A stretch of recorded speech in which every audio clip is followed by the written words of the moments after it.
Olá pessoal, meu nome é Eduardo, seja bem-vindo ao canal. Nesse vídeo eu gostaria de falar sobre um tema que é recorrente. Por que os brasileiros não leem livros? Por que não é frequente entre os brasileiros a leitura de livros? Por que isso não é um hábito? Existe uma série de fatores que poderiam explicar isso, né? Mas eu gostaria de falar um pouco sobre o aspecto histórico, né? Especialmente a história da não leitura. Por que os brasileiros sempre foram afastados da leitura de forma histórica isso, né? Começando pelo processo de colonização, historicamente entre 1500 e 1759, a educação ela era muito restrita. Menos de 1% da população tinha acesso à educação. 95% da população era analfabeta e residia em zona rural. E, portanto, ela se preocupava com a sobrevivência. Era prioridade sobreviver, ter acesso à alimentação, ter acesso à saúde. Então, o fato de ler e escrever era algo secundário, porque não era algo necessário para a sobrevivência. Então, a leitura e a escrita era dedicada especialmente a pessoas que buscavam o intelecto e que eram os padres. Então, quando os padres vieram para o Brasil, eles vieram catequizar os indígenas. Os padres jesuítas formaram os primeiros colégios ali e através desses colégios é que eles alfabetizavam as pessoas. Então, entre 1500 e 1759, os padres jesuítas alfabetizavam as pessoas e que era um número reduzidíssimo, né? Menos de 1% da população que tinha acesso à possibilidade de ler e escrever. E mesmo assim havia uma impossibilidade de ter acesso a livros, porque existia então uma lei propriamente dada pelo Reino de Portugal de que no Brasil não se poderia imprimir livros.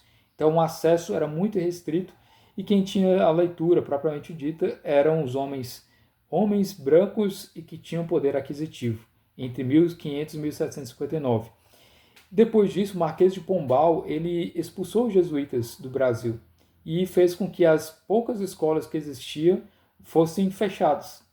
Então, 17 escolas no Brasil todo, que existia em 1759, foram fechadas, né, porque não tinha mais professores, né, que eram jesuítas, e houve um declínio educacional. Depois, em 1808, veio a família real para o Brasil, e depois formou-se o chamado Império do Brasil.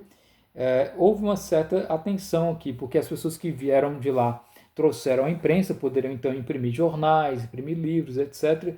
Começou a ampliar um pouco a possibilidade de pessoas que liam algo, né? Mas até 1889, 90% dos brasileiros, 80, 90% dos brasileiros ainda eram analfabetos, né? Eram analfabetos, porque prevalecia no século XIX o chamado Estado liberal. E o Estado liberal é o Estado em que não intervém em políticas públicas nesse sentido social, no sentido de educação, saúde, previdência. O Estado ele simplesmente geria questões ali propriamente ditas que eram mínimas, né? Então não existia dever da educação do Estado. Embora existissem iniciativas, pouquíssimas, mas existissem, algumas escolas foram criadas, etc. Mas no período do Império apenas existiam 5 cursos superiores em cerca de quase 100 anos, aí, né? Cerca de 80 anos mais ou menos. Então, através do período em que os trabalhadores começaram a reivindicar maiores exigências, no final do século XIX, surgiu o documento Rerum Novarum, no Papa Leão XIII, reconhecendo que o Estado ele deveria intervir nesses assuntos sociais, ou seja, o Estado deveria proporcionar educação, proporcionar meios de qualidade de vida, de saúde para a população. E nisso, então, começou a se formar o chamado Estado Social. Esse Estado Social, ele assimilava os direitos políticos do século XIX, do Estado liberal, e acrescentava os chamados direitos sociais, que são os direitos à saúde, o direito à educação, e que está incluído na Constituição de 1934.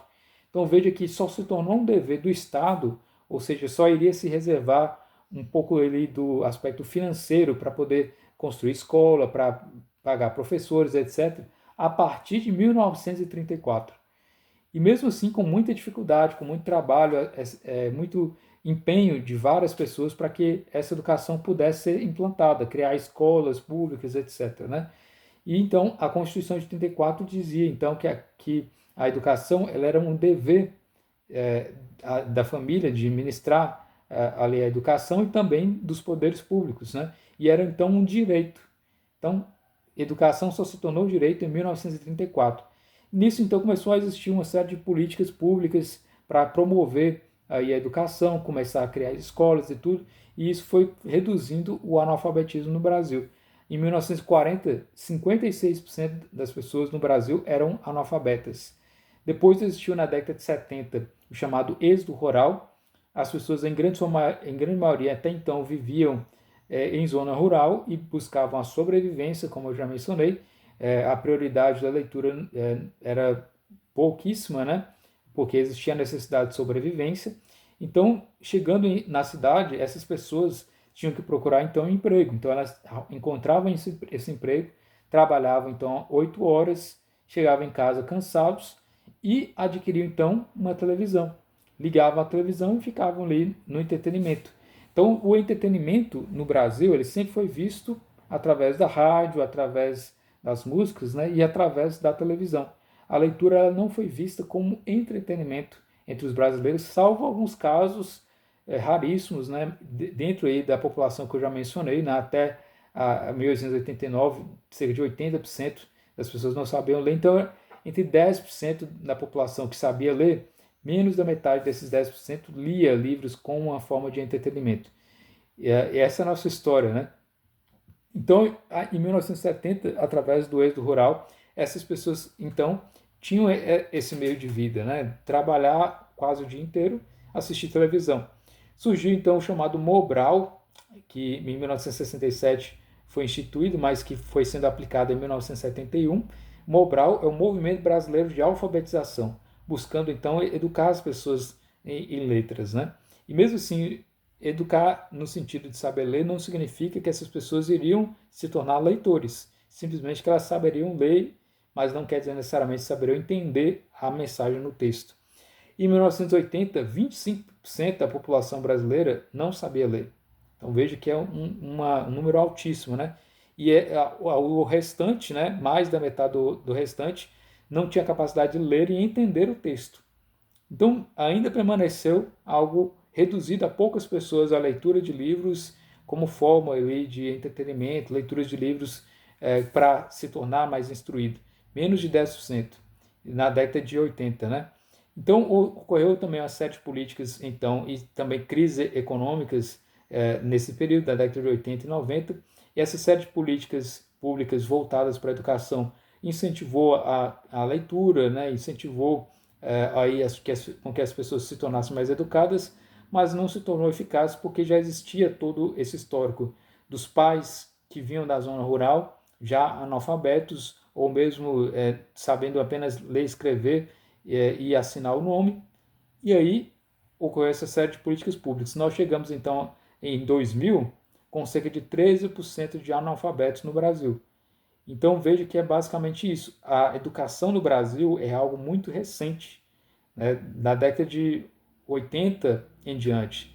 Antes da década de 80 foram tentativas, foram atuações para que as pessoas tivessem acesso à educação, né? Então eu entendo que esse não hábito do brasileiro é decorrência disso, dessas pessoas que viviam em zona rural, não tinham acesso à educação e que vieram para a zona urbana na década de 70, tiveram seus filhos e que essas pessoas já não tinham o hábito de ter essa leitura, então, portanto, não transmitiram isso aos filhos e acabou que chegamos então a essa geração agora.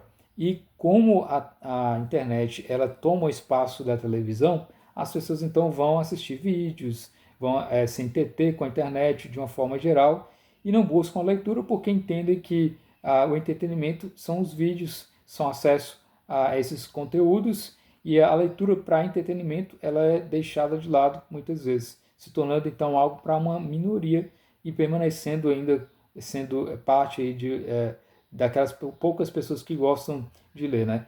E além disso, a leitura para se tornar mais inteligente, a leitura para desenvolvimento intelectual, ela é muito associada à escola, associada a algo educacional. Então, as pessoas comuns, elas pensam, né, para que eu vou ler livro? Se eu posso assistir vídeos na internet, se eu posso assistir coisas que estão relacionadas na internet. Para que eu vou ler um livro de 500 páginas se eu posso me divertir desses meios mais fáceis e de uma forma mais acessível, né? Então é muito dessa questão histórica, né, que nós tivemos aí de quase 500 anos de políticas que não foram bem realizadas, de uma ausência do Estado em se tratando disso, e também de uma série de questões da própria formação do brasileiro, que é uma formação rural, né, buscando subsistência, e que depois é que vai residir basicamente aí, na zona urbana, etc. Então, a geração que tem acesso pleno a conteúdo, a livro, etc., é essa chamada geração Z, né, que nasceu em 1997 em diante, porque elas conseguiram crescer com a internet e nisso elas tiveram então acesso, através ali da internet, acesso à possibilidade de leitura. E por que essas jovens da geração Z e geração alfa não leem tanto os livros? Porque elas já estão no mundo da internet, com entretenimento fácil, entretenimento imediato, através de vídeos, de jogos, etc. Né? Então o livro ele é visto como algo obsoleto, como algo antigo, como algo inadequado, que as pessoas não vão ter ali o seu divertimento. E a porta de abertura para que as pessoas possam ler livros clássicos, livros mais bem elaborados, é o entretenimento. Primeiro você começa com a leitura de diversão e depois se torna um leitor mais assíduo e parte então para obras mais complexas. Ou muitas vezes esses leitores brasileiros ficam apenas nesse âmbito do entretenimento e não partem para obras mais elaboradas. Então é um pouco disso, esse histórico brasileiro que infelizmente nós temos e que nas próximas gerações nós temos que auxiliar as próximas gerações, nesse sentido de demonstrar que a leitura é importante, que faz parte do nosso cotidiano, que deveria fazer parte como sendo hábito aí a leitura. Então é isso, espero que você tenha gostado desse vídeo. Se inscreva no canal se você não está inscrito ainda. Muito obrigado pela atenção.